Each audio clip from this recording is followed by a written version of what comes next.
네, 사도행전 7장 9절부터 있습니다. 여기 이제 처음에 스데반의 설교 아브라함부터 시작하죠. 아브라함의 생애를 딱 정리를 하잖아요.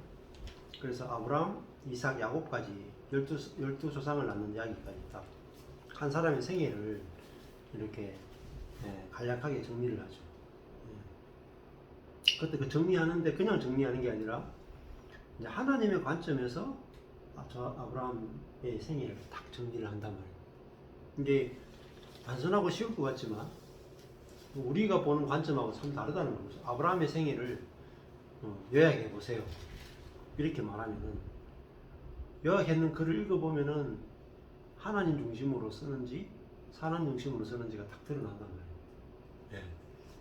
자, 그 다음에 아브라함의 생애 다음에 이삭, 야곱까지 왔고, 그 다음에 9절에 가면은 이제 요셉 이야기가 나오잖아요. 여러 조상이 요셉을 시기하여 애굽에 팔았더니, 이게 또 현재로 치면 뭐겠어요? 지금 현재 지금 스데반 당시에 예수님 당시에 유대인들이 예수를 시기하여 로마에 팔았다.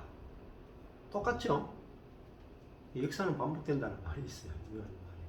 그러니까 역사를 통해서 배우자 했지만 다시 또 역사가 반복된다. 왜냐하면 역사를 통해서 이렇게 독일 같은 경우는 다시는 이제 독일 사람들이 저질렀던 어리석은 그 세계 1차, 2차 대전의 전쟁국으로서의 그 과거를 다시는 일으키지 말자. 철저하게 반성한다. 근데 뭐 일본은 반성 안 하죠. 근데 독일은 철저하게 배상하고 철저하게 반성했기 때문에 다시 그런 일을 행할 가능성은 조금 더 일본보다 낮다고 볼 수 있어도 역사는 반복돼요. 왜냐하면 사람이 같기 때문에 그래요. 우리는 사람이 이걸 역사를 공부해가지고 고칠 수 있다고 생각하지만 못 고쳐요. 그래서 역사는 반복되는 겁니다. 고칠 수가 없어요. 그러니까 이 야곱의 아들들, 형들이 동생을 시기해서 애굽에 팔았다 하는 이 사건을 유대인들은 뭐 너무나 잘 알고 있죠. 너무나 잘 알고 있는데 예수님 시대에 와서 똑같은 일이 반복해서 일어나죠. 뒤에 나가면서 알겠지만 그 구약 시대에 수많은 선지자들을 죽였단 말입니다. 근데 예수님 때 와도 똑같이 죽여요. 그러면 교회가 세워지고 난 다음에 중세 시대에 오면 캐톨릭이 똑같이 그 종교개혁자들을 죽인단 말이에요. 또 종교개혁자들도 나중에 되면 또 똑같이 그 제세례파라든지 다른 사람들을 또 핍박을 해요. 그 다음에 또 장로교가 득세하면은 침례교를 핍박하고, 침례교가 이제 왕성해지면 장로교를 이게 계속 반복된다. 왜냐면 그 사람이 새로워지지 않으면 계속 반복되는 거예요. 자, 여러 조상이 요셉을 시기하여 애굽에 팔았다.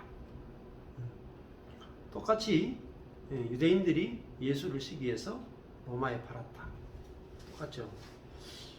그런데 여기도 보면은 요셉이 팔렸는데 주어가 하나님이 요셉과 함께 계셨다. 딱 다르잖아요. 요셉이 어떻게 했다가 아니고 하나님이 어떻게 하셨다 이 말이에요. 하나님이 요셉과 함께 계셨다. 그럼 우리에게도 똑같죠. 노예로 팔려가도 하나님이 요셉과 함께 계시면, 하나님이 나와 함께 계시면 그 모든 환난에서 하나님이 주어져. 하나님이 요셉을 어때요? 엑사 이레오 빼내시다, 구해내다, 건져내셨단 말입니다. 요셉이 스스로 환난을 이겨낸 게 아니에요. 그러니까 우리가 환난을 이겨내야 되는 게 아니라 하나님이 모든 환난에서 요셉을 구출해 주셨다. 애굽왕 바로 앞에서 환란이 많았죠. 노예로 팔려가고 죄수가 되고 무명을 쓰고, 예? 그런 헤어나올 수 없는 환란에서 요셉을 건져내셨다 하나님. 그다음에 애굽왕 바로 앞에서 심지어 환란에서 건져낼 뿐만 아니라 뭐 더 주세요? 은총과 은혜, 카리스, 은혜와 소피아, 지혜까지도 주실 수 있다. 자, 요셉에게 은혜도 주시고 지혜도 주셔가지고 바로의 꿈을 능히 해석하게 하셨다. 바로가 요셉을 애굽과 자기 온 집의 치리자로 임명했다, 세웠다. 자, 이건 다 하나님이 이 요셉에게 은총과 지혜를 주셔서 그 요셉이 갖고 있는 지혜는 하나님으로부터 받은 거라. 자기 게 없어요. 그러니까 철저하게 주어가 하나님이죠. 11절에 그때에 애굽과 가나안 온 땅에 흉년이 들어 큰 환란이 있을 때, 우리 조상들이 양식이 없는지라, 이게 7년 기근이죠. 야곱이 애굽에 곡식이 있다는 말을 듣고 먼저 우리 조상들 12아들 중에 10아들을 먼저 보냈죠. 또 제차 보냄에 요셉이 자기 형제들에게 알게 되고, 또 요셉의 친족이 바로에게 드러나게 됐다. 화해하는 역사들이 일어났죠. 요셉이 보내어 그 부친 야곱과 온 친족 75사람을 청하였더니 75명이죠. 이건 아브라함의 나이하고 똑같죠. 75명.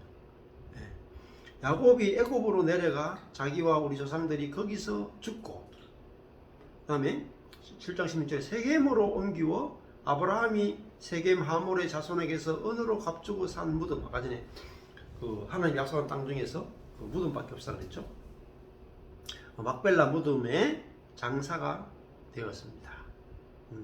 그래서 지금 이제 요셉의 생애를 이렇게 딱 정리하는데, 여기도 제일 중요한 게 하나님이 요셉을 건져내고 지혜와 은총을 주시고 치리자로 세웠다. 철저하게 주어가 하나님입니다. 자, 그러니까 우리 인생을 그 하나님이 주어가 되어서 우리 인생을 보면 인생이 참 쉬워요. 안식이 되고, 그렇잖아요. 라고 뭐든지 될 수가 있어요.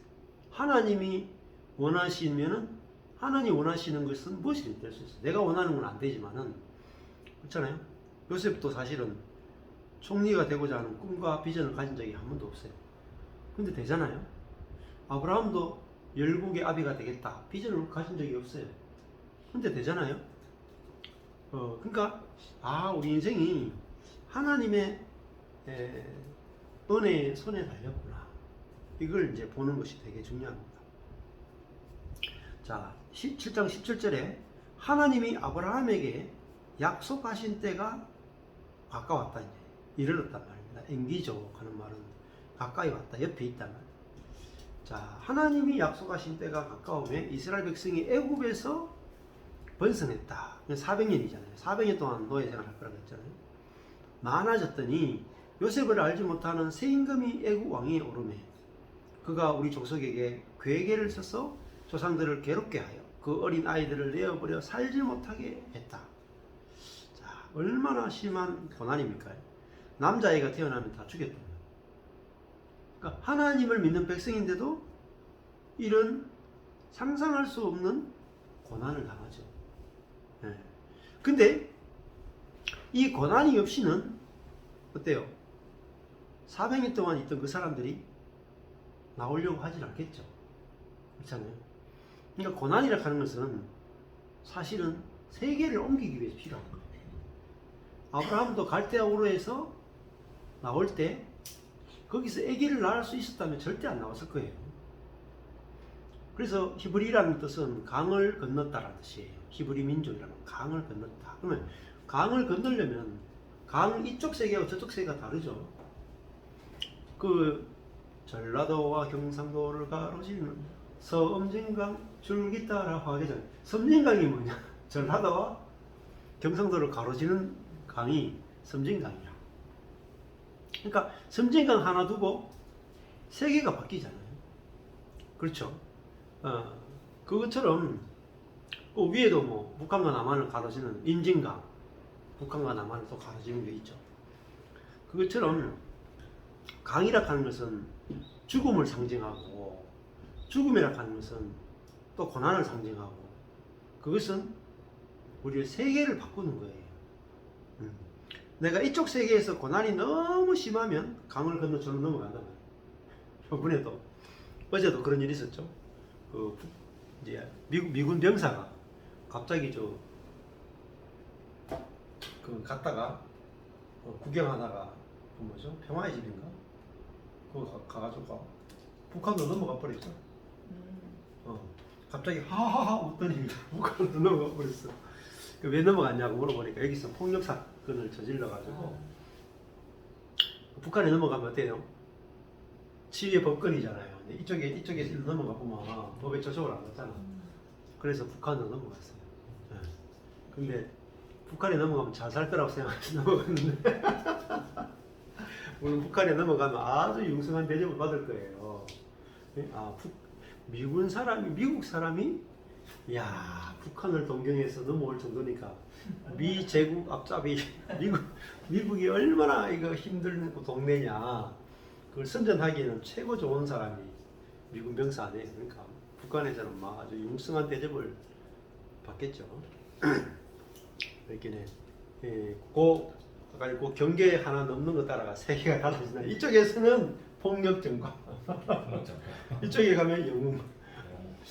근데 그게 그 사람도 폭력을 저지르지 않았으면 세계가 안 옮겨졌겠죠. 마찬가지입니다. 그러니까 이스라엘 백성들도 애굽이라고 하는 세계에서 애굽인 노예 생활했다고 하지만 실상은 400년 다 노예 생활한 게 아니죠. 그죠? 예. 그 요셉을 알지 못하는 새 왕이 왔을 때만 노예 생활이 시작됐고, 노예 생활이 있어야 괴로워야 애굽을 나올 마음이 생기잖아요. 그래야 하나님이 부를 때 나올 수가 있어요. 괴로워야 나옵니다. 괴로워야. 그래서 괴로울 때는 많이 괴로워야 돼. 저도 많이 괴로웠어요. 많이 괴로우니까 괴로우면 놓게 돼 있어요. 안 괴로우면 절대 못 놔요. 이 애들한테 사탕을 주고 놔라 하면 손에 꽉 잡고 있는데 놔라 하면 못 놓는 거예요. 근데 뱀을 주고 놔라 하면 바로 아프죠. 그러니까 내가 잡고 있는 것이 행복을 줄 때는 사람은 못 놓아요. 근데 내가 잡고 있는 것이 고통을 줄 때만 사람은 놓을 수 있어요. 그래서 자기를 부인하라는 말도 마찬가지거든요. 내가 자기를 언제 부인할 수 있느냐? 자기가 괴로워야 부인이 돼. 그래서 하나님이 우리를 괴롭게 하실 때는 이유가 있다니까. 그 괴로워하는 자기를 우리는 너무 사랑하기 때문에 놓을 수 없었단 말이에요. 근데 자기 자신이 너무 괴로우면 놓게 돼 있어요. 안 그렇겠어요? 우리가 자식을 사랑하잖아요. 부모가 자식을 사랑해. 그러니까 애가 웬만큼 힘들게 해도 자식을 놓을 수가 없어. 그렇잖아요. 자식이 불행하면 엄마도 아빠도 함께 불행한 거야. 그렇죠. 자식이 행복하면 엄마 아빠는 계속 행복한 거야. 그러니까 그게 매여 있는 거죠. 도저히 못 놓다가 너무너무 괴로우면 저절로 자식도 놓게 된다. 우리 엄마도 그렇더라고요. 본인이 몸이 너무 뭐 심심하면은 아이고 우리 철거에서 거기 갔잖아. 몸이 너무 아프니까 철거에도 없더라고. 오라는 말도 안 해. 아이고 내가 아파가지고 아프구나 제가 너무 아프니까. 사람이 그 죽음이 있잖아요. 죽음이 너무너무 두렵죠. 근데 죽음이 안 두려울 수가 있어요. 언제가 안 두렵겠어요. 너무 아프면 안 돼. 죽음이 하나도 안 괴로워. 죽음이 너무 소망이 돼. 왜? 죽음이 뭘 끝내주냐면 고통을 끝내주거든. 그래서 사람 자살한다니까요. 네. 그래서 사실은 죽음도 우리가 늙으면 병들잖아요. 병이 점점 많아진다. 고통이 점점 많아져. 그래서 죽어야 고통에서 해방되잖아요. 그래서 죽음도 필요한 거죠. 네. 그래서 근데 그리스도인의 죽음은 여기 마지막에 가면은 뭐라고 표현하냐면 잠들었다 이렇게 말해요. 그래서 7장 60절 가보면은 스데반이 죽잖아요. 무릎을 꿇고 크게 불러 가로되 주여 이 죄를 저들에게 돌리지 마옵소서. 이 말을 하고 뭐라 그래요? 죽었더라 아니고 코이마오 잠이야. 죽은 게 아니죠. 죽을 수가 없죠. 왜냐하면 스데반은 하나님의 생명으로 영원히 산 자잖아요. 그렇잖아요. 그냥 몸이 죽는 것을 잠들었다 이렇게 말해요. 잠들었다. 그래서 그 요한복음 11장에도 가보면은 예수님이 7번째 기적인 나사로를 일으키는 거잖아요. 근데 예수님은 나사로 보고 뭐냐면 나사로가 잠들었다 이렇게 말해요. 잠들었다. 그 말은 부활이 있다는 거죠. 잠들었으니까. 부활이 없으면 죽은 거죠. 근데 부활이 있으면 잠든 거예요. 그래서 여기 보면 스데반이 죽었다가 아니고 잔다 이렇게 말해요. 잔다. 우리 다 잠드는 거예요. 깨어날 날이 있단 말이에요. 자, 그래서 우리 이 삶에서도 뭔가 괴롭다는 것은 내가 뭔가 지금 붙들려 있고 매여 있다는 거죠.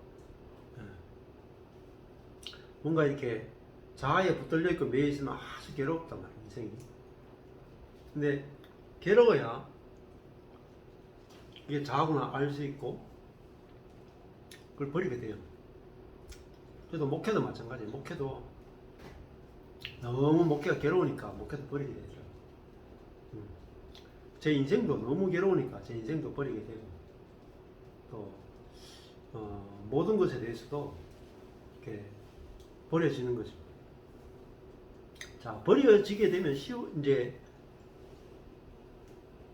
버리는 게 쉬워요. 힘들면은 버리는 게 쉬워. 그러니까 파쇄도 내가 나를 파쇄하는 거는 막 자기 혼자 막 어떤 사람은 막 성기도 자르고 막 어떤 사람은 막 동한 거 하한 거 해가지고 100일씩 이렇게 스님들은 100일씩 방에 들어가서 이렇게 나오지도 않고 넣어주는 밥만 먹고 이렇게 아무것도 안 하고 돌 닦고 목사님들은 40일 금식하고 뭐 이런단 말이에요. 그 자아파쇄 하나도 안 돼요. 자아파쇄. 그러니까 파쇄해주는 분이 없이 내가 나를 파쇄하겠다. 이게 불가능해요. 네. 그래서 우리에게 다가오는 모든 관계와 환경은 우리가 내가 이제 그 사람으로 살고 있고 자아로 살고 있는 것들을 이렇게 놓게 하도록 하기 위해서 고통을 주시는 거예요. 고통이 와야 버릴 수가 있는 거죠. 알겠어요? 네. 자, 버려지면 그 다음에 쉽죠. 안 버려지면 없는 거죠. 그래서 이스라엘 백성들이 심지어 어느 정도까지 고통을 당했느냐? 남자애가 태어나면 다 버려야 됐어요. 뭐 이것만큼 큰 고통이 있겠습니까? 여자가 애를 낳았는데 남자애가 낳았는데 너무 이쁜데 자기 손으로 강가에 버려야 된단 말이에요. 자식을 버려야 되는 그 부모의 심정이 어떻겠어요? 얼마나 고통스럽겠어요. 자, 근데 이런 고통이 아니고는 어때요? 애굽에서 나올 수가 없어요. 그러니까 고통은 필요한 거다 보시면 20절에 그때 모세가 태어났단 말입니다. 근데 하나님 보시기에 아주 아름답다라는 말은 받으실 만하다, 만족스럽다 이 뜻이에요. 근데 뭐 모세가 뭐 태어났는데 뭘 그렇게 아름답고 뭘 그렇게 만족스럽겠어요. 애기인데 안 그래요? 안 그래? 애기가 뭐 한 게 있나요? 아무것도 한 게 없잖아요. 근데 하나님 쓰시기에 또 하나님 받으실 만하기에 딱 맞았다라는 말은 이제 하나님이 이제 모세를 쓰기를 작정하셨다 이렇게 보시면 되겠죠. 그 부친의 집에서 석 달을 길려왔다. 그러니까 부모가 원래는 아들이면 버리게 돼 있는데 하나님이 그 부친의 마음속에 이 아이를 봤을 때도 너무 목숨을 걸고라도 기르고 싶은 마음을 주셨던 거예요. 그래서 석 달을 기르게 되죠. 근데 석 달을 길렀는데 이제 애가 우니까 도저히 안 되니까 버리게 돼요. 근데 버린 후에 어떻게 되느냐? 바로의 딸이 가져다가 자기 아들을 길렀대요. 하나님 하시는 일은 참 신기하죠. 어디서 기르냐? 죽이라고 했던 바로의 딸에게 들어가는 거예요. 가장 안전한 곳이죠. 가장 위험한 곳, 등잔 밑이 어둡다고 가장 위험한 곳이 이 바로의 궁정이 가장 안전한 곳이 돼가지고 거기서 이 모세가 자라나게 됩니다. 그러니까 이 모세를 누가 키우느냐? 하나님이 키우죠. 안 그렇습니까?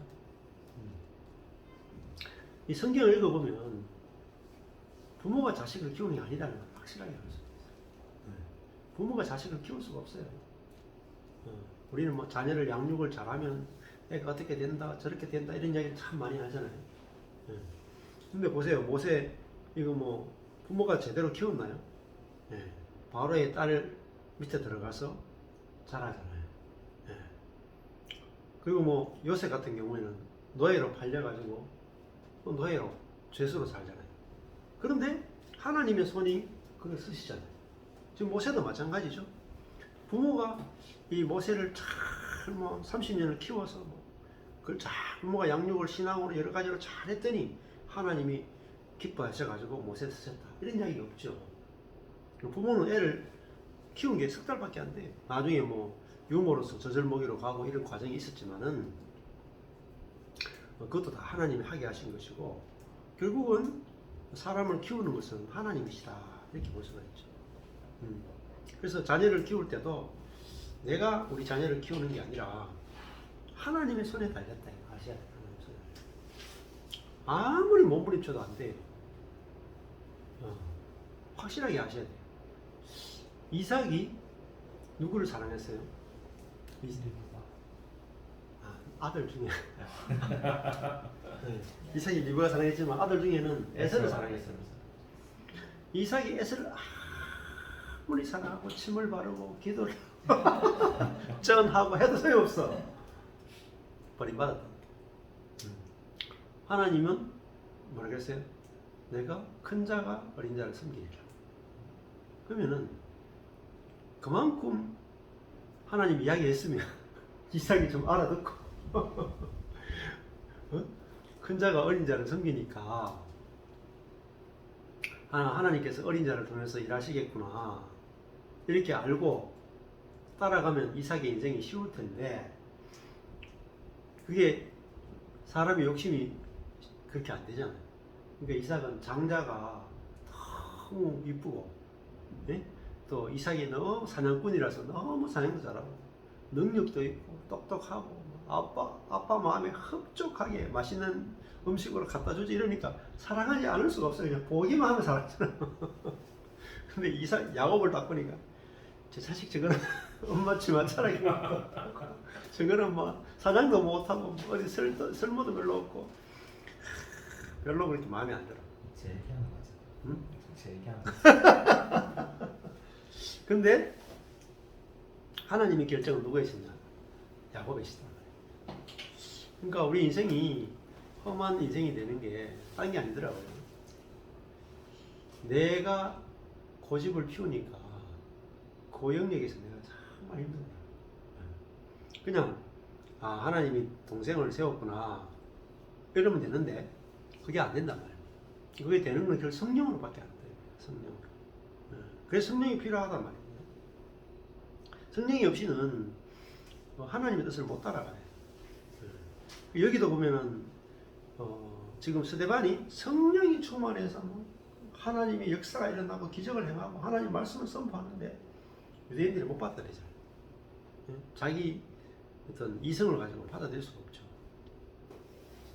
자, 그 다음에 22절 보면 모세가 애굽 사람의 학술을 다 배웠다.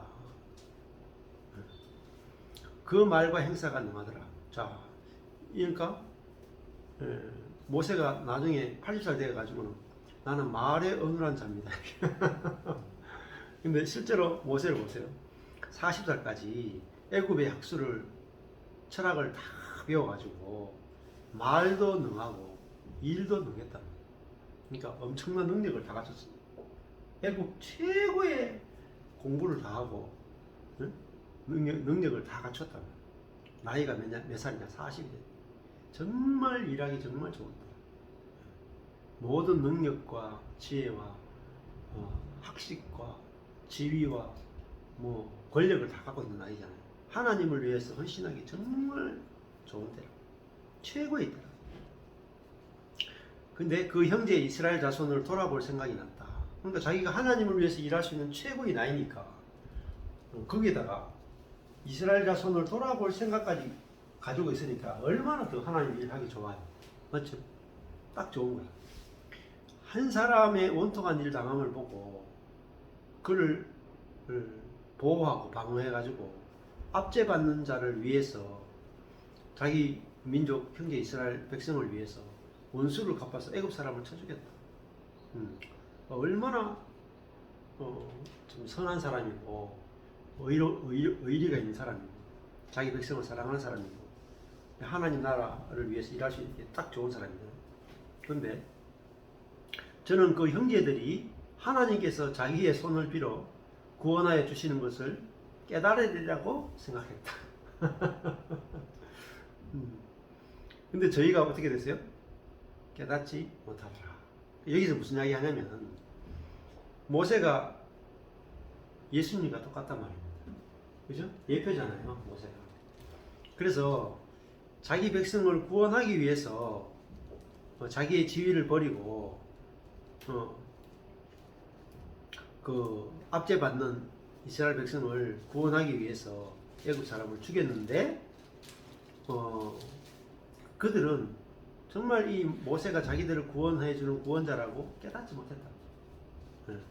저는 그 모세는 형제들이 하나님께서 자기 손을 모세의 손을 빌어서 구원해 주실 것을 깨닫고 이 모세를 따라서 이제 애굽에서 같이 탈출하자 이렇게 할 줄 알았더니 이튿날 이스라엘 사람들이 싸우고 있어요. 또 싸우고 있어요.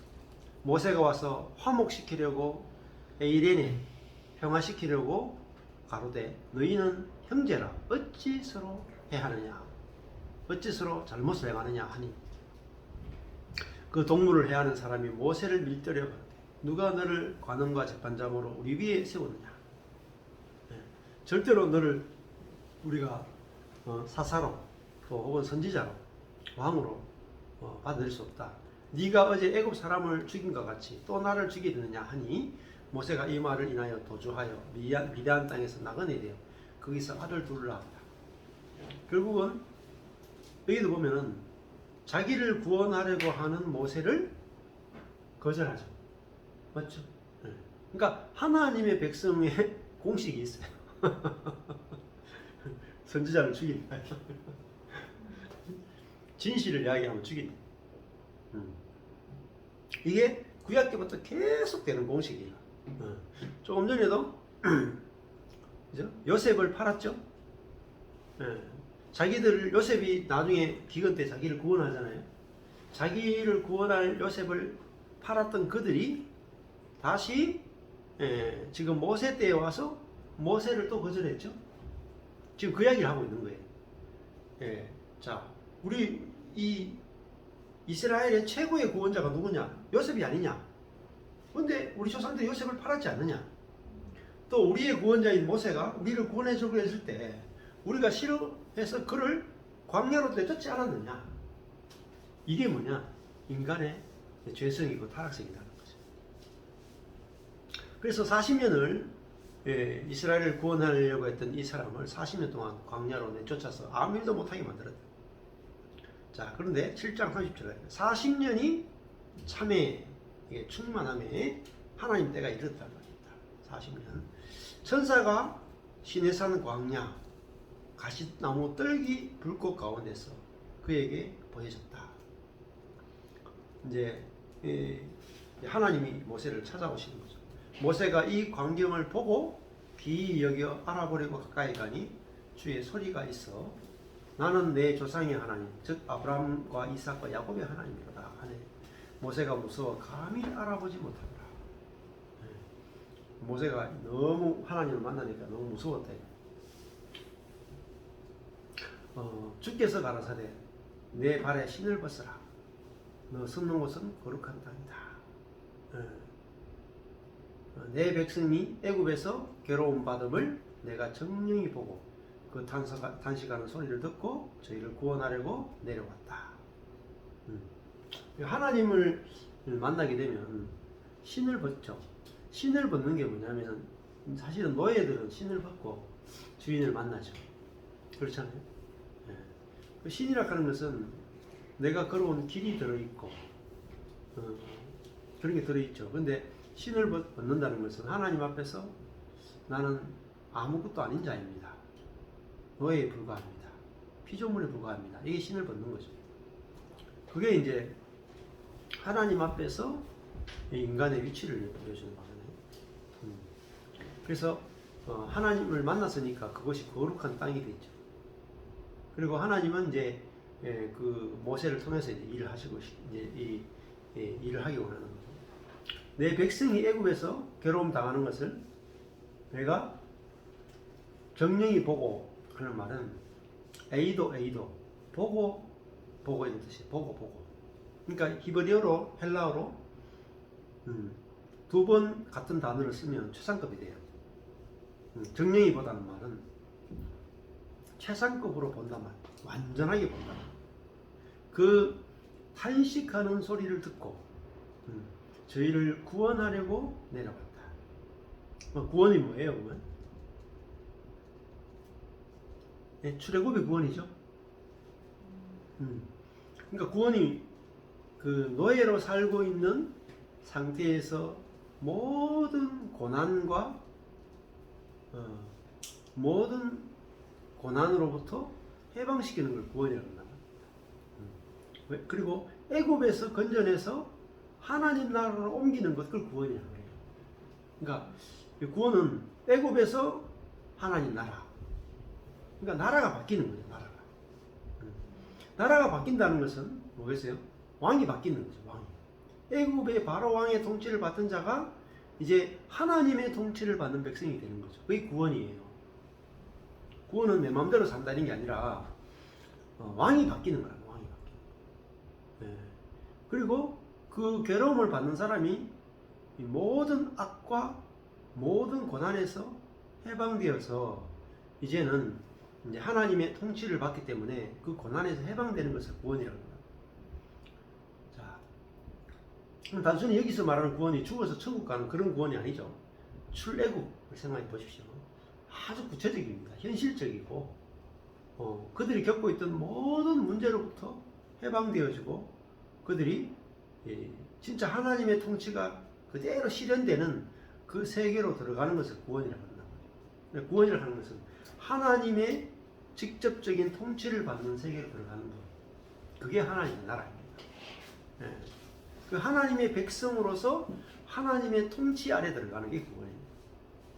통치해 주심, 다스려 주심, 공급해 주심, 보호해 주심, 이걸 구원이라고 합니다. 그러니까 거기서 모든 탄식에서 괴로움에서 해방되잖아요. 그래서 내가 너를 애굽으로 보내겠다. 여기 보면은 여기 보면 주어 또 그러죠. 내가 보고, 내가 듣고, 내가 구원하려고, 내가 내려왔다. 내가 너를 보낸다. 다 주어가 하나님. 그렇죠? 시작이 또 하나님이 하죠. 모세가 결심하는 거 없어요. 그죠? 모세가 결심하고 내가 다시 돌아가서 이스라엘을 구원하겠습니다. 하나님 도와주십시오. 또 없어요. 모세는 관심이 없었어요. 관심. 하나님 찾아오시죠. 이게 하나님이 하시는 역사예요. 35절에 저희 말이 누가 너를 관원장과 재판장으로 세웠느냐 하며 거절하던 그 모세를. 자, 여기 나오죠. 그러니까 하나님의 백성은 모세를 어떻게 해요? 거절했다. 그 말은 뭐죠? 누구를 거절했다? 예수를 거절했다는 말과 그 이야기를 하고 싶어 하는 거예요. 예수. 너희들이 지금 모세의 너희들이 모세의 후손으로서 모세가 준 율법을 가지고 니들이 막 지금 너는 왜 율법을 폐하느냐 하면서 나를 지금 치고 있잖아. 근데 우리 조상을 봐라. 우리 조상들이 처음에 모세가 왔을 때 그 모세가 이 돌판을 주려고 왔을 때 그걸 환영했냐 말이야. 싫어하고 우상을 숭배했지 않느냐. 그리고 모세가 구원하려고 했을 때 40살에 구원하려고 했을 때 모세를 거절하고 내치지 않았느냐. 근데 그 옛날의 모세는 너희들이 지금 받아들이고 있지만 오늘의 모세는 너희들이 거절하고 있지 않느냐. 그 이야기를 하는 거죠. 거절하던 그 모세를, 그 예수를 하나님은 가시나무 뜰기 가운데서 보이던 천사의 손 안에서 관원과 속량하는 자로 이제 모세를 다시 보내셨다. 하나님의 백성은 거절했지만 하나님은 모세를 그들의 관원으로, 그들을 속량하는 자로, 해방하는 자로 다시 보내주셨다. 그렇죠? 그러니까 여기도 보면은 지금 이야기하는 게 우리 조상의 역사를 보라 이 말.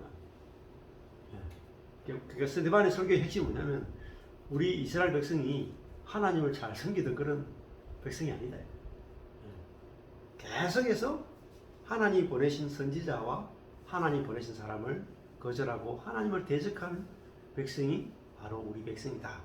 즉 그 이야기를 하는 거예요. 36절에 이 사람이 백성을 인도하여 나오게 하고 이 모세가 백성을 인도하여 나오게 하고 애국과 홍해와 광야에서 40년간 기사와 표적을 행했다. 기사와 표적을 했는 거 누구도 행했어요? 지금 스데반도 했죠? 6장 8절에 스데반이 은혜와 권능이 충만하여 큰 기사와 표적을 민간에 행했다. 이거 뭐 스데반도 똑같이 했죠? 똑같은 표현이에요. 기사와 표적. 자, 37절에 이스라엘 자손을 대하여 이게 잘 생각해보세요. 이게 재밌는 거예요. 예수님도 똑같이 말씀하셨어요.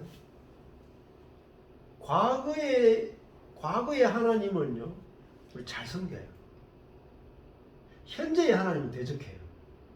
이게 구약의 역사예요. 그러니까 뒤에도 나오겠지만은 지금 예수님 당시에 사람들이 그 선지자들의 무덤을 만들어 놓고 이사야 선지자, 예레미야 선지자, 호세아 선지자, 말라기 선지자, 선지자들을 막 추앙을 해요. 과거잖아요, 과거. 근데 현재 자기들이 살던 시대에 세례 요한이 오고 예수님 뭐잖아요? 핍박하고 죽여버려. 이게 그 사람들의 모습이에요. 왜 그렇게 하느냐? 과거의 선지자들은 이 사람들이 진짜 선지자라고 숭배하면 숭배할수록 자기가 높아지잖아. 근데 현재 자기 앞에 와 있는 세례 요한이나 예수님 앞에 가니까 자기를 높이는 게 아니라 자기를 회개해야 되는 거예요. 그러니까 현재 하나님 보내신 사람은 항상 핍박하는 게 그 하나님의 백성들의 역사였어요. 그래서 지금 여기 마찬가지죠. 지금 과거의 요셉, 과거의 모세, 지금 스데반 시대에 제사장, 바리새인, 서기관, 사두개인들은 요셉, 모세 막 숭배하는 거야. 근데 스데반 새끼 죽여야 돼. 그게 끊임없이 반복이 돼. 끊임없이. 근데 또 스데반을 추앙하는 것도 아니잖아요. 그 스데반을 추앙하는 게 아니고 스데반을 통해서 하나님 일하고 계시잖아요. 그럼 스데반을 핍박한다는 것은 스데반을 통해서 일하시는 하나님을 대적하는 거잖아요. 맞죠? 마찬가지예요. 반대로 돌아가면 이사야, 예레미야, 에스겔, 다니엘, 호세아 이 선지자들이 막 외칠 때 하나님 백성들이 다 뭐라고 했냐면 저 가짜다. 그래가지고 그 말 못하게 막 주둥이를 때리고 이랬다니까요. 전부 다. 그 말 하지 마라.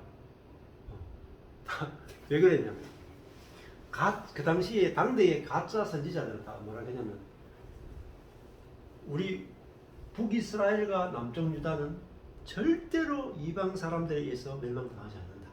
왜? 북이스라엘과 남쪽 유다는 우리가 이렇게 하나님을 잘 섬기고 있는데 어떻게 우리가 이방 사람들에게 의해서 하나님 나라가 질 수 있느냐? 절대 그럴 수 없다. 우리는 하나님이 지켜주신다. 이렇게 계속 이야기했거든요. 그래서 우리가 하나님을 더 잘 섬기자. 이렇게 말합니다. 근데 이사야, 예레미야 이런 선지자들 나타나가지고 여러분은 하나님을 제대로 섬기고 있는 게 아닙니다. 예? 하나님은 여러분의 예배를 받기도 역겨워하시고 여러분은 마당만 밟고 있고 여러분은 하나님을 섬긴다 하지만 형제의 사랑을 조금도 하지 않고 있고 여러분들은 사실은 자기를 섬기고 있습니다.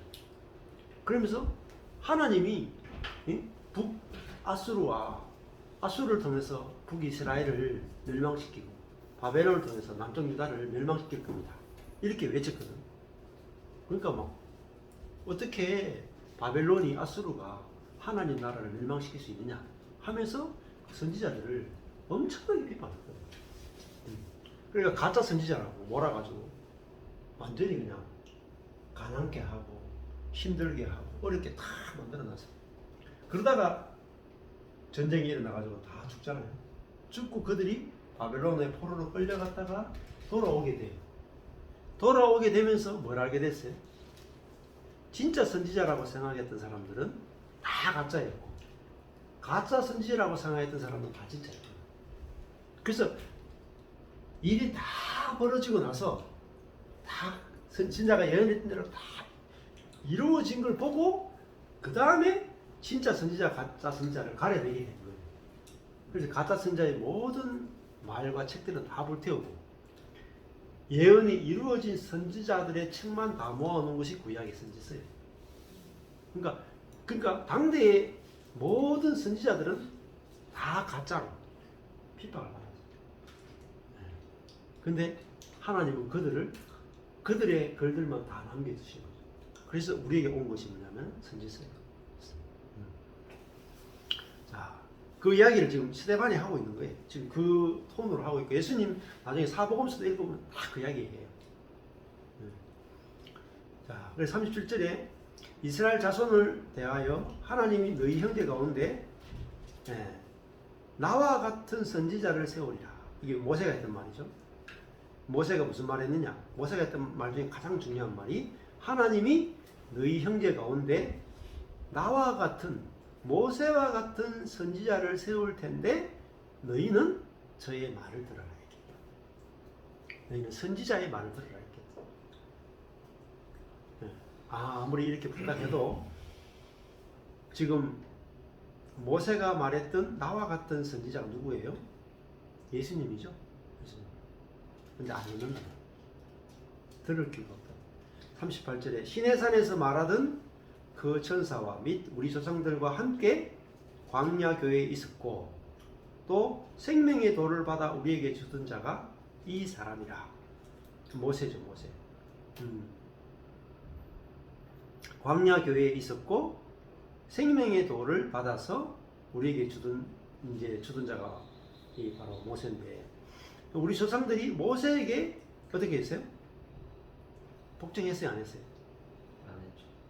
안 했죠. 우리 조상들이 모세에게 복종치 아니하고자 하여 거절하며 그 마음이 도리어 애굽으로 향했다. 우리 조상들이 모세 예수를 복종했느냐? 안 했단 말이에요. 그때도 그들이 가나안으로 가고자 했는 것이 아니라 애굽으로 향해서 아론들어 이르되 우리를 인도할 신을 우리를 위하여 만들라. 이게 우리 조상들의 모습입니다. 지금도 똑같다. 애굽 땅에서 우리를 인도하던 이 모세는 어떻게 되었는지 알지 못하노라 말하면서 이게 모세가 지금의 예수잖아요. 예수는 상관없다. 우리를 위해서 신을 만들어라. 그때 저희가 송아지를 만들어 그 우상 앞에 제사하며 자기 손으로 만든 것을 기뻐한다. 지금도 마찬가지. 자기들 손으로 하나님을 만들어 놓고 섬긴다. 하나님이 돌이키사 저희를 그 하늘 군대 섬기는 일에 버리셨다. 이게 뭐 하늘 군대가 뭐예요? 예, 사단이죠, 사단. 사단을 섬기는 일에 버려두셨다. 예. 이는 선지자의 책에 기록된 바 이스라엘의 집이여 40년을 광야에서 너희가 희생의 제물을 내게 드린 일이 있었느냐. 하나님께 희생의 제물을 드리지 않고 몰록의 장막과 예? 신인 레판의 별을 받들었으니 이 별을 섬겼다. 이것은 너희가 절하고자 하여 만든 형상이다. 내가 너희를 바벨론 밖에 옮기리라 한 것 같습니다. 예. 그러니까 이스라엘 백성들이 하나님을 섬기지 않았다. 이게 이스라엘 백성의 역사라고 하죠. 예. 그래서 성령으로 이 구약의 시대는 성령으로 사는 시대가 아니잖아요. 그 성령으로 살지 않으면 하나님을 섬기는 것조차도 다 부패한 겁니다. 그래서 하나님을 섬기자 하는 그것으로 하나님을 대적하고 있는 그런 사람의 모습을 여기서 우리가 볼 수 있습니다. 조금만 쉬었다.